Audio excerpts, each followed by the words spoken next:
Muy buenas noches, bienvenidas, bienvenidos. Como anunciaba Claudia, vamos a hablar de los Avengers, los Vengadores, que quizá no es una traducción exacta, sino reivindicadores, quizás debería decirse, pero no suena tan bien como Vengadores, así que Avengers. Tenemos a dos personas que nos van a hablar desde distintos puntos de vista sobre este fenómeno de masas. Está con nosotros Armando Ortuño, economista. Bienvenido, Armando. Muchas gracias por acudir a esta invitación. Muchas gracias, Lucía. Pero estoy más como aficionado de los cómics y de las novelas gráficas, ¿no? Perfecto. Pero bueno, algo también esto tiene que ver con la cultura popular. Y con todo esto. Y con la economía también, porque... ¿Qué es de lo que vamos a hablar? Claro que sí.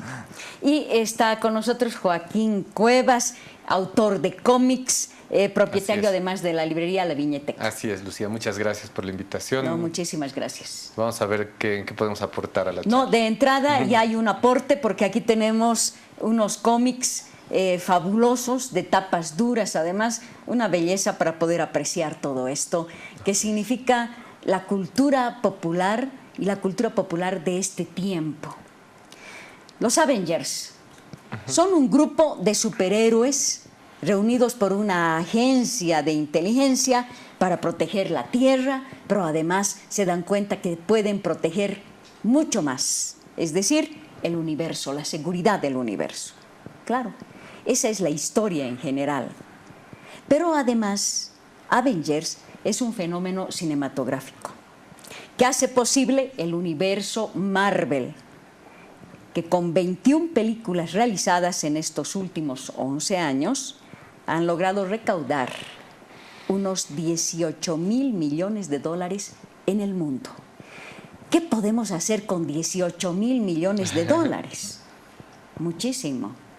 Por lo menos es la mitad del presupuesto anual de la nación aquí en Bolivia, pero todavía no logramos imaginarnos qué se puede hacer con 18,000 millones de dólares, construir, no sé, más de 10 hospitales, podemos construir al menos unas 20 escuelas y todavía tendríamos seguramente dinero para gastar. Pero quiero preguntarles a ustedes, ¿qué más es Avengers?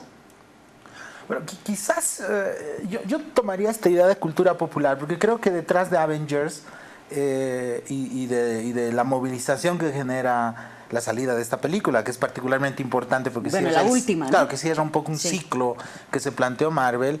Yo creo que hay varios elementos que son muy interesantes, que yo los veo mucho más amplios, ¿no? Lo primero es, y tal vez con eso podemos conversar con Joaquín, es la renovación un poco del interés de las grandes audiencias por la novela gráfica y por el cómic, que si bien está ligado a las películas, pero yo creo que hay un fenómeno muy interesante del retorno del interés de las masas, y sobre todo las masas jóvenes, por la novela gráfica, por el cómic, que viene junto con obviamente el boom también de esta subgénero de los superhéroes, pero creo que va mucho más allá en el tema del gusto de los jóvenes por la manga, por el anime, por diferentes variaciones de la novela gráfica, que creo que nos está mostrando ciertas sensibilidades de la cultura popular por cierta manera de comunicar. Yo creo que el éxito también del universo Marvel en las películas nos habla también de ciertos cambios en la cultura y en la manera de comunicar y de entretener hoy en día en este siglo XXI. Creo que ahí hay una discusión muy simpática, muy interesante, pero también tú has tocado la otra arista, también más dura, es también cómo estos universos de entretenimiento muy viejos, muchos de estos héroes son los años 60, pero hoy en día también, 50. Claro, y en lo que tú mencionabas, también funcionan dentro de una economía capitalista que los ha transformado en monumentales mercados de entretenimiento, ¿no? Es decir, Marvel, Disney, que es la corporación de entretenimiento más grande del mundo, una de las más grandes, es ahora la dueña de Marvel, y también el éxito que estamos viendo también implica un gran negocio global detrás de toda esta cosa que nos gusta a nosotros, pero también detrás de esto hay una nueva manera de hacer dinero, de generar entretenimiento para los nuevos ciudadanos del siglo XXI, ¿no? Entonces, yo creo que más allá de eso, estos cambios bien interesantes en la cultura popular, Sí. en la manera de entretenerse, en el gusto de los jóvenes por cosas incluso antiguas. En eso sí el papel sigue siendo importante, por ejemplo, y también este fenómeno económico, ¿no? Sí, y un fenómeno que hace que millones en el mundo duerman en las puertas de los cines para llegar Sí. a tiempo al estreno mundial, por ejemplo, ¿no? Así es, el fanático de los cómics Sí. es un fanático muy apasionado. El lector de cómics de superhéroes está acostumbrado a que lo sorprendan, ¿no? A que le den cosas nuevas todo el tiempo. Como el mismo formato de los cómics es periódico, o sea, sale cada mes una revista, ¿no? Una revista de 20 En mi páginas. época era semanal. Exacto, en algún momento era Sí. semanal, o antes eran tiras cómicas que salían todos los días. En los Entonces, periódicos. el lenguaje del cómic ha desarrollado una capacidad para ir, en primer lugar, creando suspenso, creando interés en la gente, ¿no? Entonces, siempre quieres ver qué hay en la siguiente página, ¿no? Sí. Pasas la página, pasas la página, pasas la página. Se ha desarrollado de esa manera. Y en segundo lugar también el cómic por su formato, que puede ser una limitación, pero a la vez una libertad en muchos sentidos. Es una libertad frente a la literatura, digamos, pura, porque podemos usar gráficos, pero también es una limitación en comparación a la televisión o los videojuegos, porque es una cosa bidimensional en papel, ¿no? Pero justamente por esa limitación lo que ha hecho el cómic ha sido desarrollar una capacidad para crear en el lector una capacidad de llenar los vacíos, ¿no? O sea, eso dicen, el cómic es el arte invisible porque ocurre en el cerebro de la persona, en su imaginación. Uno lee una viñeta, lee la siguiente viñeta, pero lo que pasa en medio Se lo imagina. se lo tiene que imaginar. Entonces, el lector de cómic es una persona con muchísima imaginación. Y cuando comenzaron a salir las películas de superhéroes, no sé, en los 80s, un poco en los 90s, Cuando resucitaron, ¿no? A los superhéroes. sí, más o menos, sí. Era un poco chistoso ver a los superhéroes. Por más que había buenas películas como las de Batman, de Tim Burton, ese Batman era un poco tieso, ¿no? Y eso yo siempre digo en todo lado. Los que leíamos Batman cuando éramos chicos, no era ese nuestro Batman, ¿no? Nuestro Batman saltaba, hacía un montón de cosas, era muy, aparte que era muy inteligente y era muy poderoso, era muy ágil, saltaba de edificio en edificio, y eso no se ve en las películas. Y creo que la tecnología recién ha permitido que eso que apasionaba tanto a los lectores de cómics recién se pueda traducir al cine. Entonces ahí había un fuerte que tenía el cómic que no se podía traducir al cine, que ya con la llegada de la tecnología un poco ya se está pudiendo, no del todo, ¿no? Entonces ha creado seguidores de películas tan apasionados como lo éramos los lectores de cómics.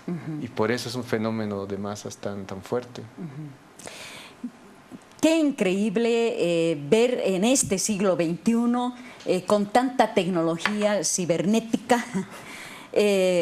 Bueno, yo, ¿no? Que leía en los años 60 a Superman, a Spider-Man, bueno, verlos ahora, por ejemplo, en las películas y ver a los chicos, a los jóvenes, a los adolescentes, apasionadamente por conseguir, por ejemplo, un cómic así, en texto, ¿no? ¿Qué es lo que tú crees, Armando, que ha hecho resucitar esta cultura popular? ¿Qué es lo que influye tanto para que un chico de 14, de 15 años, que está con su celular, vaya a buscar un cómic impreso?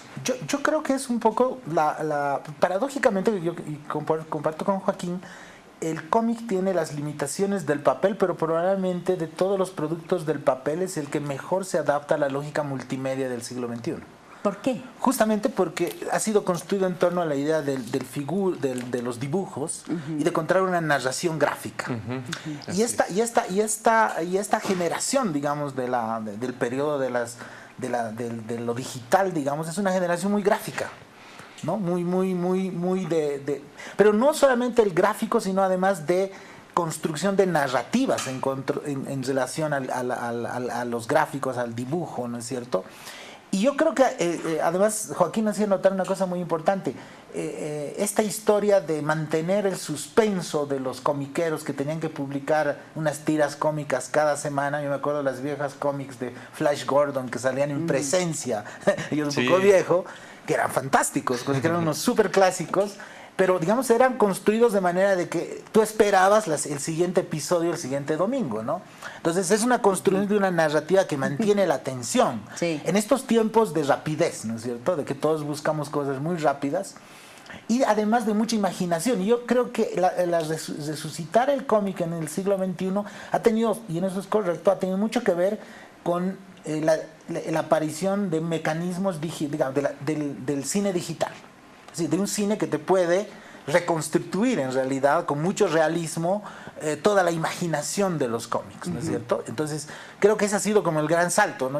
Tienes razón, yo siempre me acordaba del Batman de los años 60, ese chistoso, medio psicodélico, ¿no es cierto? Claro. O incluso algunos veíamos el Superman de los años 50, ¿no? Con un buzo que era muy chistoso. O había un Spider-Man de los años... De principios de los 80s que tenía los efectos especiales del Chapulín Colorado, ¿no? Cuando trepaba los... O no sé si alguien se acuerda de Hulk, digamos, en la versión televisiva, sí, ¿no es claro. cierto? Donde era un Era muy fisiculturista bueno, el que hacía. Sí, sí. Pero digamos que sí, eran simpáticas, ¿no es cierto? Pero te exigían mucha imaginación para ponerte en eso. Y ahí sí seguían ganando el papel, porque ahí sí todavía es una cosa espectacular. Yo creo que en este siglo, ahí viene tu pregunta, el cine digital encuentra la manera de reflejar una buena parte de la imaginación del cómic, ¿no? Y reflejarla. Pero al mismo tiempo, y eso es lo fascinante, yo creo, al reconstituir un lenguaje gráfico, también refuerza el hábito de los jóvenes en torno al producto cómico y a la lectura, pero en este formato, ¿no? Entonces creo que es muy interesante que se retroalimentan, pero yo te agregaría un tema más que Joaquín quizás puede conversar un poco, pero también yo creo que estos universos, Marvel por lo menos a mí me parece muy interesante, porque además es un universo con mucho sentido del humor. Sí, hay narrativas con sentido del humor, a ratos de ese cómic es más serio, ¿no? Una cosa así. Es cierto. Pero creo que esta idea de la narrativa ligada a lo gráfico es también un valor en esto y creo que también explica por qué se enganchan todos con estos productos, ¿no? Un actor profesional me comentaba y me instruía un poco sobre el universo Marvel. Y me hablaba justamente de la introducción de dos aspectos bien importantes para atraer a los jóvenes ahora. Por un lado, el humor, que es indiscutible. Los superhéroes y las películas de Avengers están cargadas de mucho humor. Y por otro lado, un énfasis en los guiones, en contar las historias con mayor profundidad, más interesantes, más inteligentes. No solo se centran en los superpoderes que tienen los superhéroes, sino además en el pensamiento, en la actuación inteligente que puedan tener y el humor, ¿no? El uso del humor. Sí, bueno, respecto al humor, yo he visto que mucho se le ha criticado a Marvel el humor. Sí. Creo que sí, siempre ha existido el humor en los cómics de Marvel. Pero algo bien interesante que yo vi en una persona que hace videoensayos en YouTube, él decía que la generación actual no se quiere tomar muy en serio nada, ¿no? Es como que no le gusta comprometerse ante las cosas realmente serias. Entonces el humor sirve como una especie de descarga, de desinflamiento de cuando la cosa se pone muy seria. Y ponía como ejemplo muchas escenas de mucha seriedad en Marvel, cuando tienen que asumir, acaba de morir a alguien, tienen que asumir su heroísmo, tienen que darse cuenta de quiénes son y a qué han venido al mundo, y pasa algo gracioso, ¿no? Así que se cae a alguien, ¿no? O la capa de Doctor Strange le molesta, así. Exacto. Entonces él dice, tal vez esa es también una necesidad de esta generación, porque no quieren tomarse nada en serio, no quieren escuchar música. No es discurso de viejo, digamos, es cierto, eso mismo me han dicho personas. Tengo casi 40 años, pero... No. Te voy a pedir nada más un momentito. Vamos a seguir con este tema que me parece sumamente importante, pero tenemos que hacer un pequeño corte. Está bien. Un ratito nada más y volvemos.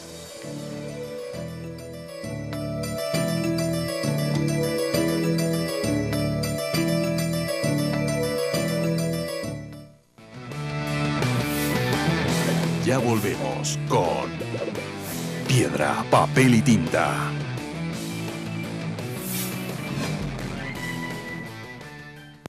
Bolivia es más de lo que imaginé. Paola conoce la devoción, la fuerza de la tierra, la mística del Carnaval de Oruro, para internarse en las leyendas de Potosí. Aquí, cada uno vive su propia experiencia.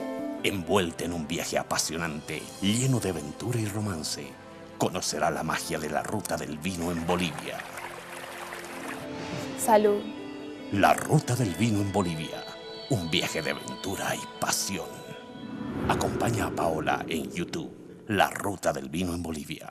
En su informe sobre el balance preliminar de las economías de América Latina y el Caribe 2018, la CEPAL resalta que Bolivia tiene una de las deudas públicas más bajas de Sudamérica, que representa el 24,9% del Producto Interno Bruto, muy por debajo de los umbrales establecidos por organismos internacionales. Si bien entre el 2005 al 2018 la deuda llegó a $10.178 millones, es importante resaltar que los ingresos se incrementaron hasta llegar a los $40.885 millones. La deuda externa es sostenible y los recursos son utilizados en la ejecución de proyectos en beneficio de la población boliviana. Ministerio de Economía y Finanzas Públicas.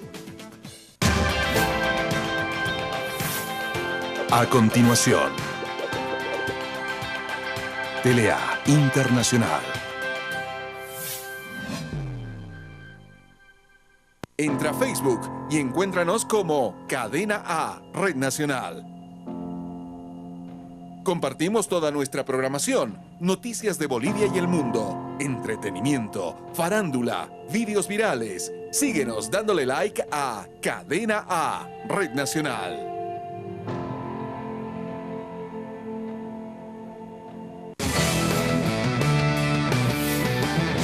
Continuamos con Piedra, Papel y Tinta.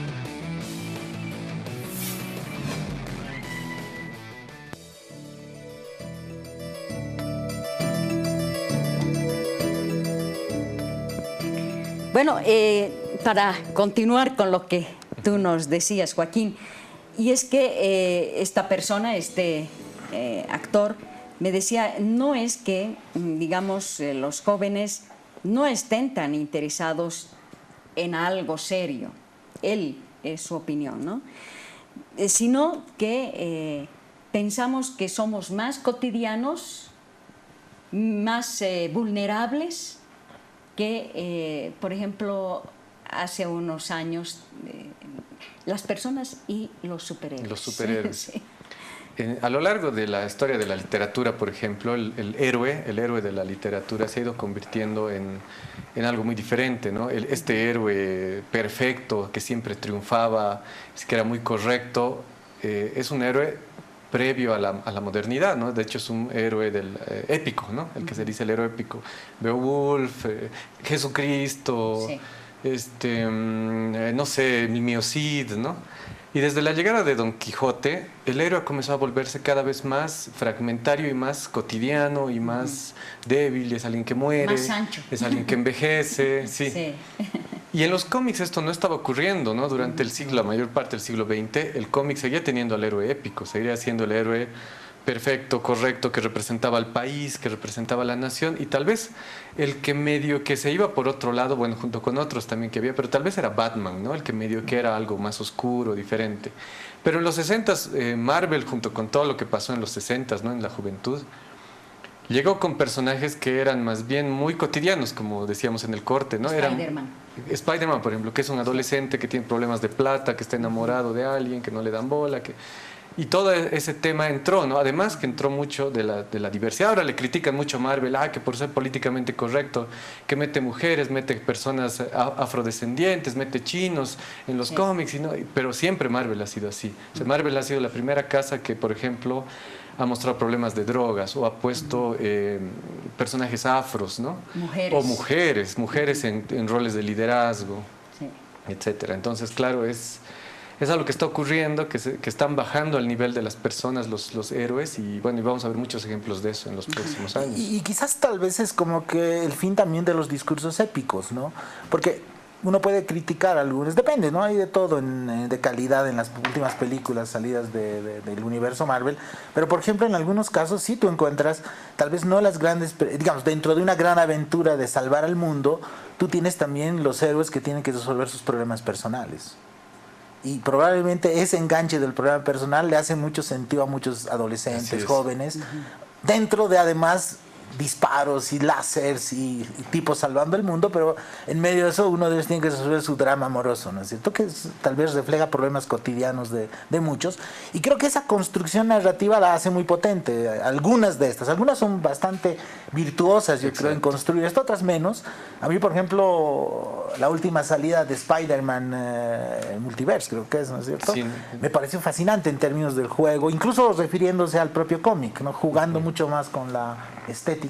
Pero ahí tú tienes productos muy potentes que yo creo que tienen que ver también con cierta, lo que tú decías, también el fin de la épica en general en el mundo posmoderno que estamos viviendo, donde lo cotidiano se vuelve un problema importante. Nuestros problemas de cada uno son una vez más importantes que solamente salvar todos los días el universo. Entonces, ambas cosas tenemos que hacer: salvar el universo y también resolver nuestros líos personales, ¿no? Y creo que por lo menos el éxito que tiene esto es que maneja muy bien esos dos códigos, ¿no? Hablaba también con este actor y me hablaba de los villanos. Y me dice, hay dos tipos de villanos. Unos simples, ¿no? Que, bueno, generalmente lo que buscan es poder, ¿no? Y hay otros más complicados y que son los más interesantes, porque te muestran que quieren algo bueno, pero los caminos por los que van son los equivocados. Así es lo que está pasando. Volviendo a los Avengers, pues nos hemos ido muy hacia arriba. Volviendo a los Avengers. Justamente este Thanos, ¿no? Creo que han guardado este personaje para como clímax del universo Marvel.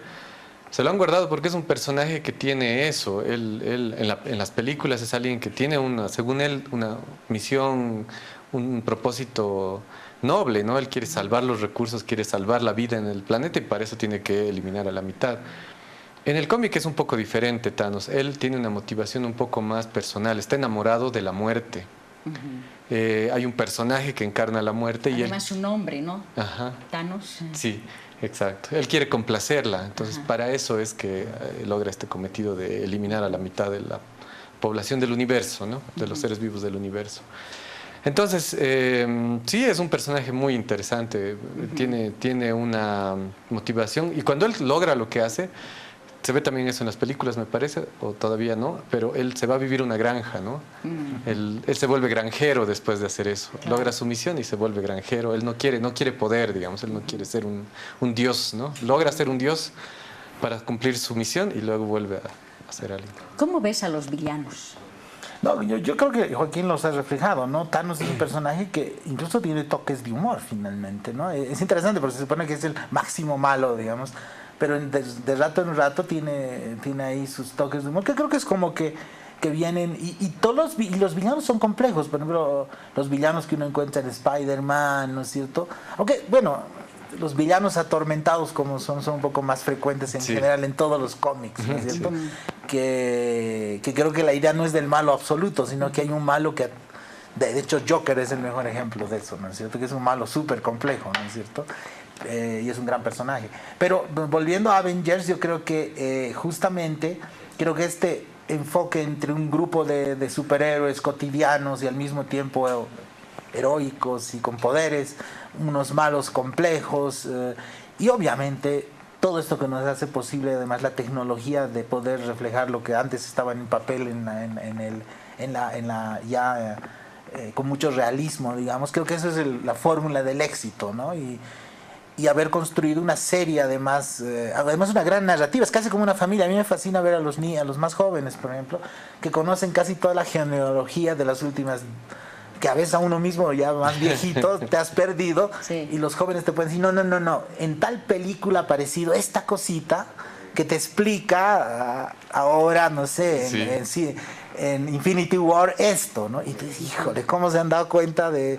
Pero yo creo, como dice Joaquín, también despierta en ellos una cierta capacidad de construir casi una especie de mitología moderna, ¿no? Los que leíamos antes, la Odisea, ¿no? Están en los dioses griegos, en sus problemas. Yo creo que hoy en día estos personajes son un poco nuestros dioses, ¿no? De esta nueva etapa. Y los muchachos conocen sus genealogías, sus gustos, cómo unos y otros se conectan. Y también esa creo que es parte de la magia de esto, ¿no? Construir no solamente un personaje, sino construir universos enteros, ¿no? Donde los vinculas y les da mucha potencia. Y eso también en términos comerciales es una genialidad, porque nunca acaba, ¿no? Siempre puedes agarrar un personaje y ponerlo en otro universo y sigues desarrollando la Así épica, es. ¿no? Y es basado en el personaje. Eso también es lo que está pasando con fenómenos como Netflix, por ejemplo. ¿Por qué estas series nos agarran tanto? Es porque hay personajes, hay construcción de personaje. Con los que uno se puede identificar Exacto. o no. No se basa en la acción, no se basa en la aventura el guión, se basa en la construcción del personaje. Dicen que el momento en el que todos los Avengers, en la primera película de los Avengers, van a una cabaña y están ahí, es el mejor momento hasta ese punto del universo Marvel, porque vemos encontrarse a todos los personajes, pero como personajes, no como héroes, no luchando, no peleando, sino ahí se encuentran todos al nivel de todos nosotros, ¿no? Como personas que han pasado algo, que han vivido algo, han perdido a alguien, tienen una misión, tienen un deseo, en ese nivel, ¿no? Bueno, y para, no sé si romper la magia, pero yo vuelvo al tema ¿no? De que Avengers es un baile de franquicias, ¿no? En los que se venden, por ejemplo, en solitario a Spider-Man, se lo vende a Sony, y luego Marvel lo va a rescatar ya en conjunto con Avengers, y, por ejemplo, en un fin de semana, en un estreno, tiende a ganar $600 millones. Bueno, obviamente, detrás de todo esto, la narración, la inteligencia de plantear las cosas, también un gran negocio, ¿no es cierto? Enorme. Y que es producto también del subproducto del enganche por las masas, ¿no? De Pero, todo esto, ¿no? de todos modos, nos divierten, también nos transmiten valores, ¿no? Y nos muestran todo lo que los jóvenes están dispuestos a hacer en este momento. Les agradezco mucho el haber estado. Nos toca despedirnos. Muchísimas gracias. Y bueno, felices Pascuas. Hasta el próximo sábado a las 8 de la noche y el domingo a las 10, siempre por Cadena A. Muchas gracias.